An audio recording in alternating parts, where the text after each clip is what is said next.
Olá, pessoal. Boa tarde. Boa tarde para vocês que aí estão almoçando, outros devem estar fazendo alguma outra atividade ou se preparando para fazer uma pausa, né, para o horário agora do almoço.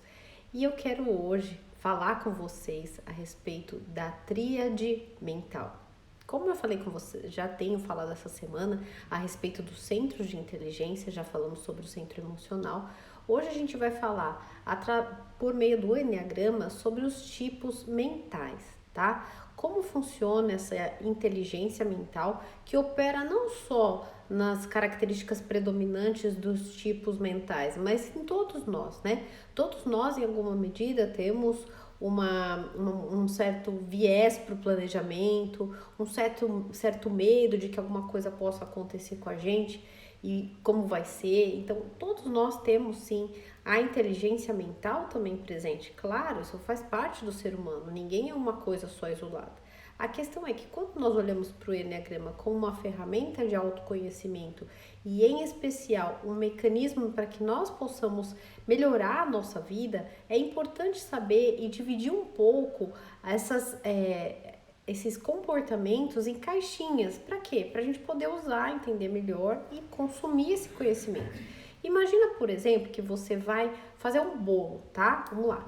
Aí você vai fazer no seu bolo, né? Se tem alguma pessoa na sua casa que não come açúcar ou que tem alguma restrição alimentar. Se você sair fazendo esse bolo e misturar um monte de coisa, talvez não seja adequado para as pessoas que vão consumir. Então, o que você precisa? Saber um pouco melhor como é o que tem em cada ingrediente. Aí você vai tomar uma decisão se você vai adicionar aquele ingrediente ou não, certo? E para o comportamento, pessoal, é a mesma coisa. Todos nós temos sim um centro de inteligência mental. O ponto é que muitas vezes a gente usa em exagero. A gente usa demais e aí nós temos os problemas. Como com uma inteligência emocional, que todo mundo também tem, e que, usado na medida inadequada, ou menos do que deveria ou mais, também vai trazer um transtorno. Então, o Enneagrama é uma disciplina, é um sistema de sabedoria interno que nos ajuda a nos conhecer e como superar as nossas características limitantes, saber as qualidades, mas não fica assim, tudo bem, eu sou assim, serei sempre assim e tá tudo certo. Não, sem síndrome de Gabriela e vamos olhar com consciência, né? Somente a consciência que vai nos ajudar a gente transcender comportamento. Sem consciência, nós vamos passar a vida inteira catando milho. A gente vai passar a vida inteira olhando a vida de todo mundo, achando, puxa, que legal que fulano de tal faz, que mudou de carreira, e a gente vai continuar no mesmo episódio. Então, para nossa caminhada ser mais adequada, a gente precisa saber como usar essas ferramentas, como que a gente pode utilizar esses conhecimentos para chegar nos objetivos que nós queremos, né? Então vamos lá, vamos falar um pouco sobre o Enneagrama. Como eu falei para você em outras lives, só voltando porque tem pessoas novas aqui chegando, o Enneagrama é um sistema de sabedoria, tá? Ele foi descoberto, ele não foi inventado nem criado, ele foi descoberto há mais de 4.500 anos. E mesmo sendo um sistema bastante antigo, até hoje é utilizado. Empresas, por exemplo, como a Coca-Cola, como a Apple, como a NASA e também universidades nos Estados Unidos utilizam o Enneagrama como um caminho para melhorar relacionamentos. Então, não é algo que, Letícia, tá velho, ultrapassado. Não, muito pelo contrário. É um conhecimento que vai nos ajudar e as empresas também utilizam. Então, vamos falar um pouco hoje? Hoje nós vamos falar sobre os tipos mentais. O que é inteligência mental? A inteligência mental é a capacidade que a gente tem de tomar as decisões e planejá-las, certo? Se eu quero ir para Salvador, eu preciso saber como faz para chegar lá, certo? Não adianta eu ficar sentada aqui na minha cadeira e falar, nossa, eu queria tanto ir para Salvador, é meu sonho. Mas como que eu faço para chegar lá? Talvez eu tenha que juntar dinheiro, talvez eu tenha que pegar um avião, talvez eu tenha que ver os preços para ver se eu consigo, em que momento, ou as notícias que estão acontecendo. Então, essa inteligência mental, ela se faz necessária. Entretanto, quando a gente exagera, a gente tem as dissonâncias, né? O tipo 5, 6 e 7 são três tipos do Enneagrama que utilizam como centro principal a inteligência mental, tá? Então vamos falar um pouco sobre o tipo 5. O tipo 5, pessoal, eu tô olhando aqui que tenho na minha parede um mapa do Enneagrama, né? Porque como eu trabalho com a grafologia e nos meus atendimentos eu utilizo bastante. Então, o mapa tá aqui para ajudar a nossa conversa hoje. O tipo 5, pessoal, ele é observador, tá? Então, o que acontece? O 5, ele ama ter conhecimento. Então, a pessoa, quando tem o comportamento predominante do observador, é aquela pessoa que vai numa festa e olha, todo mundo gosta de ver as pessoas participando, fica numa boa. Mas ela realmente não vai lá e dança, e se envolve, e faz. É mais difícil de acontecer, não que nunca aconteça, mas é uma pessoa que o nome já diz, né? Observador. Então, o observador prefere ambientes onde ele se sinta mais... ele participa vendo, né? Ele não participa estando ali no local com a pessoa ou fazendo algo. Então, o observador vai gostar de conhecimentos, vai gostar de conversas, vai gostar de ficar no cantinho dele e saber como as coisas funcionam. O observador, o tipo 5, não vai gostar, por exemplo, de manifestações emocionais muito evidentes. Isso vai causar um certo...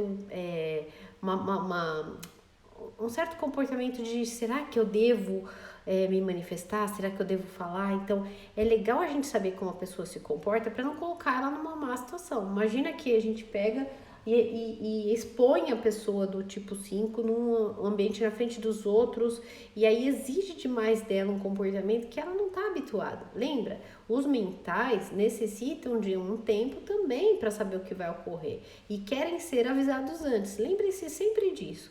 Por respeito e consideração, a gente tem que se adequar conforme a pessoa, né? Isso vai ajudar bastante os relacionamentos.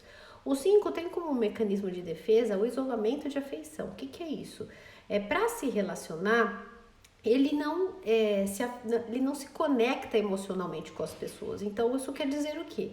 Que, por exemplo, se eu tenho uma amiga do tipo 5, eu posso não falar com ela durante vários tempos, mas o que isso vai acontecer? Ela nunca vai me esquecer. Os 5 são profundos, os tipos 5 têm um olhar para as pessoas mais assim, não emocional, não conexão de sentimento, mas um olhar de entendimento e um olhar assim de que eu não preciso estar com você todo o tempo para você saber que eu gosto de você, porque eu me relaciono com você através da minha mente. Então, o 5, de uma maneira geral, ele tem um comportamento aparentemente mais frio e reservado. Mas isso não quer dizer que é uma pessoa que não seja amorosa, carinhosa, ou que ela não gosta de você. Quer dizer que ela lida com o sentimento de uma maneira diferente de um tipo emocional.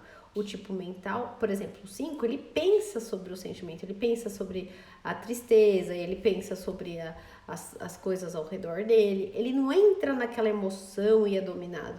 A gente diz o seguinte, por exemplo, que existem profissões que são muito características e boas, por exemplo, para uma pessoa que tem um comportamento predominantemente mental. Por exemplo, um piloto, vamos pegar um piloto de avião, imagina um piloto de avião tá lá dirigindo Boeing, aí começa a dar alguma coisa errada, ele fica nervoso, ele fica emocionalmente dominado, e aí ele não sabe se ele vai... Vocês assistiram aquele filme do Rio Hudson, que é com o Tom Hanks? Então, ele tem uma atitude, ele tem um comportamento bastante mental. Ele não tem um comportamento emocional diante do avião que está quase caindo em cima de Nova York.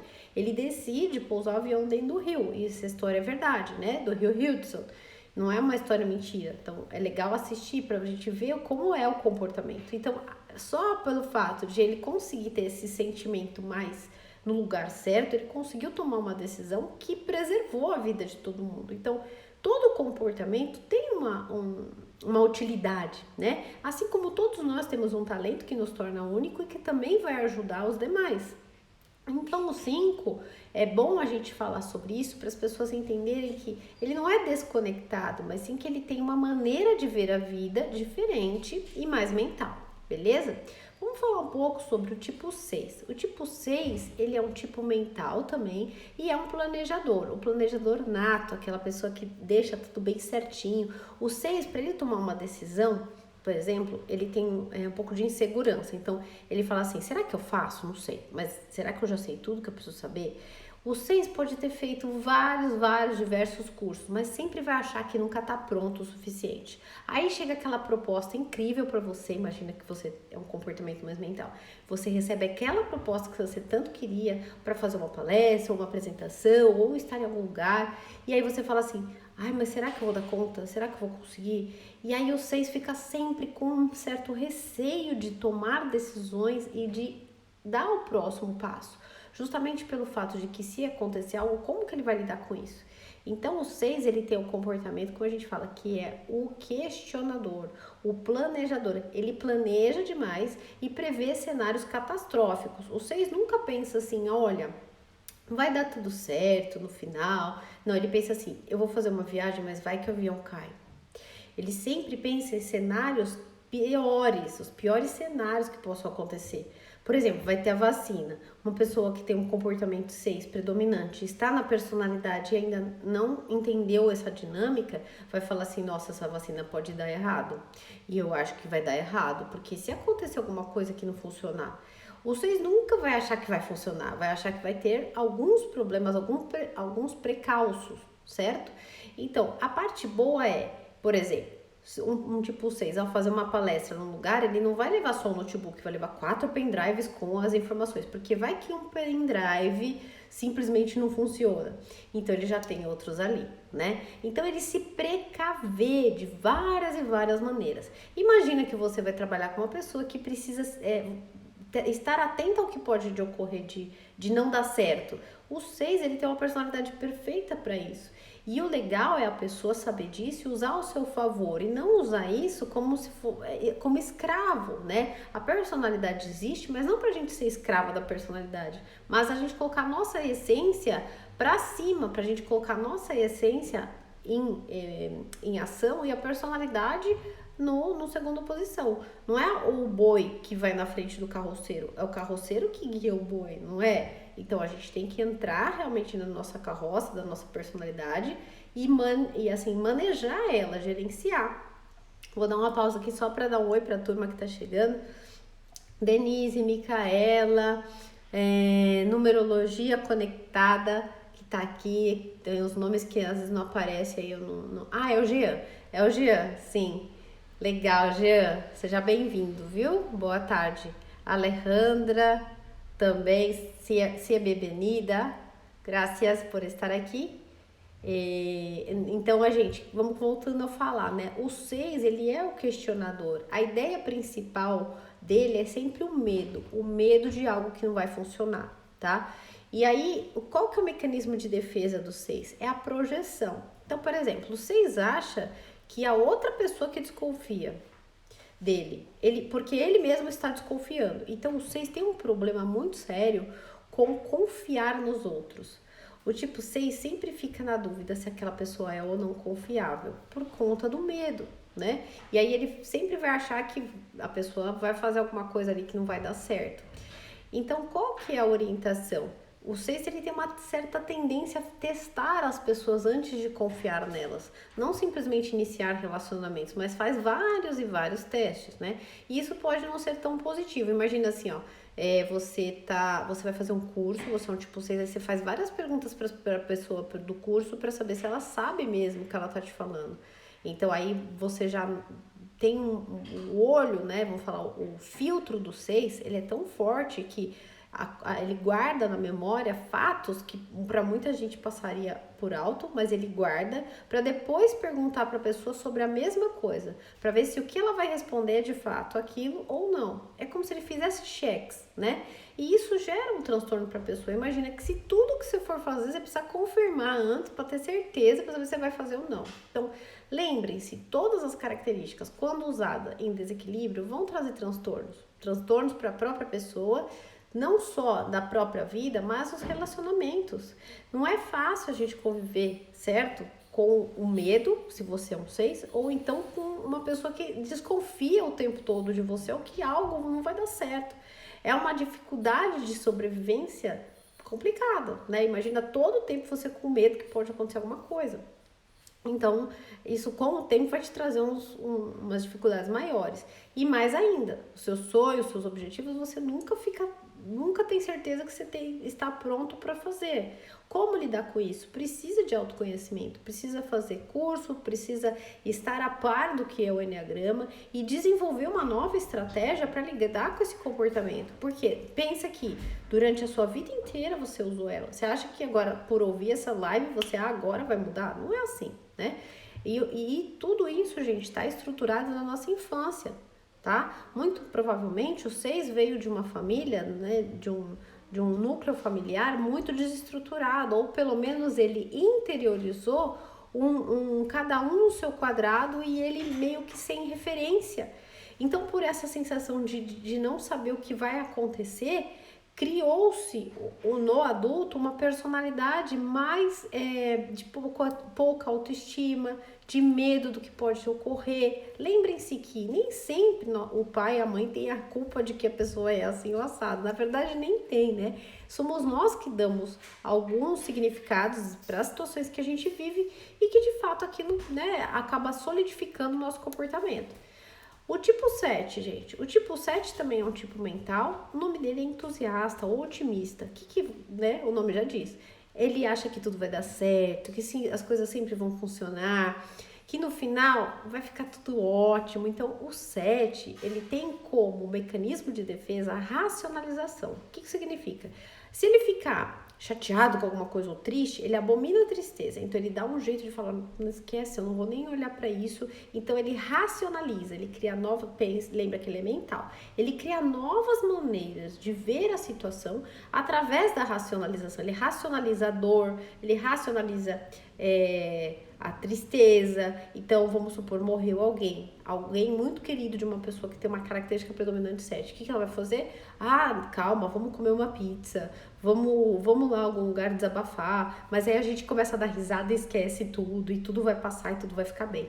Não é que ele não tem sentimento, mas lembrem-se, é uma estratégia, pessoal. É uma estratégia para que você consiga superar algo e não sofrer tanto. O 7 tem um gosto em especial, o quê? Pela diversão, pelo prazer, por várias opções. O 7 não gosta, por exemplo, de fazer projetos muito longos, coisa que vai demorar muito tempo para você atingir um objetivo. Então, ele gosta de coisas mais curtas, a curto prazo. Também, o 7 tem uma característica muito positiva, que ele é visionário. Então, ele consegue ver mais, como ele tem a criatividade e tem o otimismo, isso faz dele uma pessoa bastante que olha para frente e fala, isso aqui vai dar certo, aqui a gente vai funcionar, vamos investir nisso. Então, são tipos visionários. Como um líder, por exemplo, um tipo 7, ele vai incentivar a equipe, mas para dar bronca, ele não vai ser bom. Por quê? Ele vai tentar sempre dar aquela amenizadinha que não era exatamente aquilo que aconteceu. Então, em feedbacks, em situações mais tensas, o 7 ele tende a ser mais leve, né? E por que a gente saber tudo isso? Isso é bom porque a gente vai dosando os comportamentos, entendendo como que a gente precisa se... Eu vou espirrar, quase que eu espirrei. Passou. A gente vai dosando os comportamentos pra gente não ficar batendo a cara na parede, né?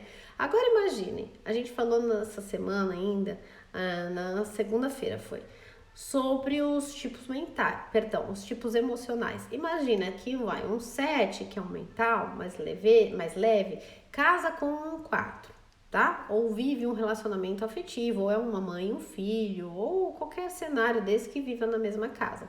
O 4 é um tipo emocional profundo e que gosta de saber das coisas com detalhes, de que se dedica. Aí o 7, ele é aquela pessoa leve, que não gosta de ficar ouvindo muita coisa muito densa.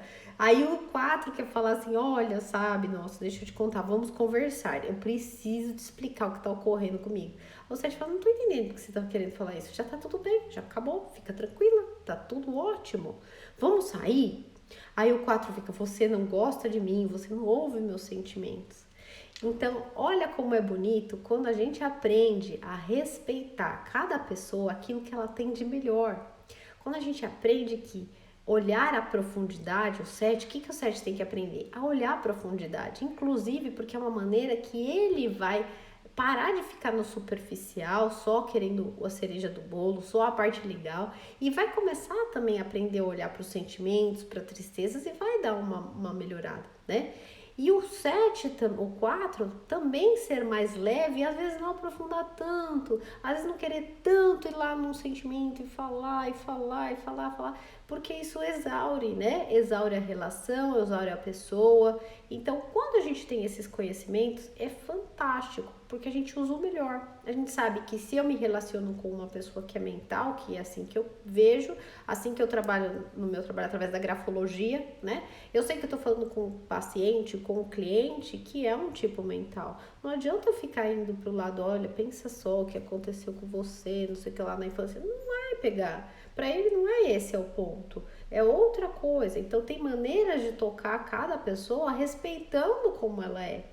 E é exatamente o método Hadaik que eu criei para poder ensinar isso para vocês, para poder dar essa oportunidade de você conhecer a pessoa, falar a língua dela e ela te entender. Sem isso a gente fica muito, né, no que eu acho, no meu julgamento pessoal. E o fato é, pra gente se relacionar com as pessoas, se eu for para um outro país, eu tenho que aprender a falar a língua dela.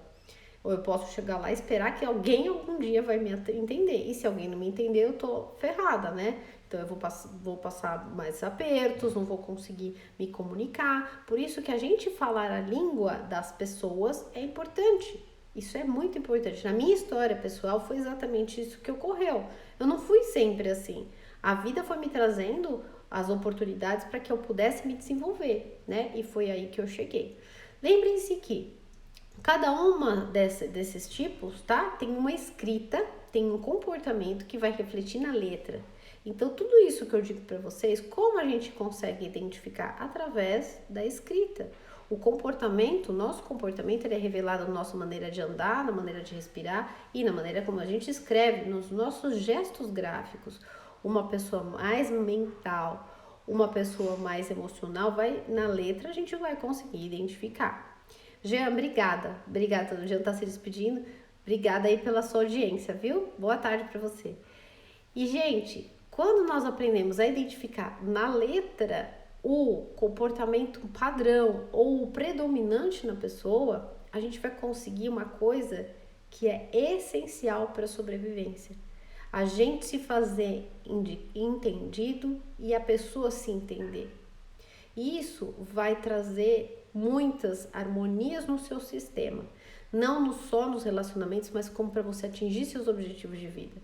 Então, você precisa aprender para poder usar. Se você não sabe como a sua personalidade é, se você não sabe o que está atrás da sua letra, você vai ficar batendo a cabeça na parede, você vai sofrer mais.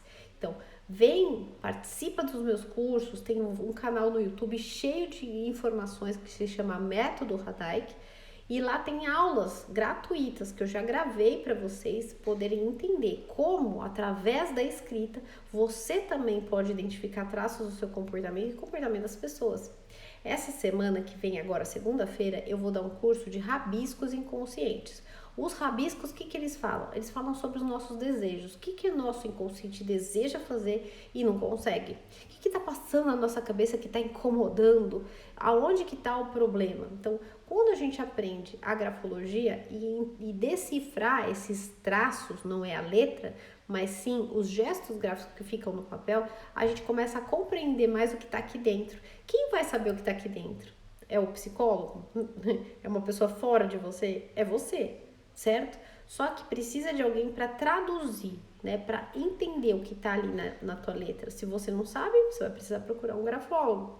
Se você vai aprender, você mesma vai poder olhar para a sua escrita e se traduzir, saber o que está ocorrendo com você. Assim como acontece comigo quando eu estou escrevendo aqui uma tarefa que eu tenho que desempenhar, eu já sei o que está acontecendo, eu sei o que está pegando, eu sei aonde é no meu inconsciente que eu tenho que trabalhar um pouco mais. Ou até um problema físico, orgânico, que está me desencadeando alguma sensação, né? Algum sentimento que está demais, está sobrecarregado, tá bom?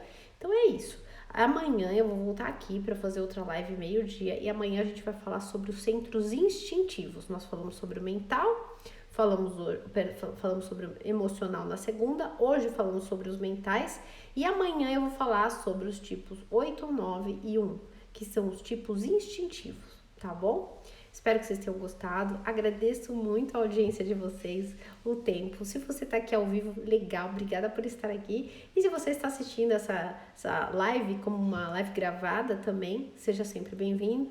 Participa aí do meu canal, tanto no YouTube quanto no Instagram. Tem um canal no Telegram para você também seguir.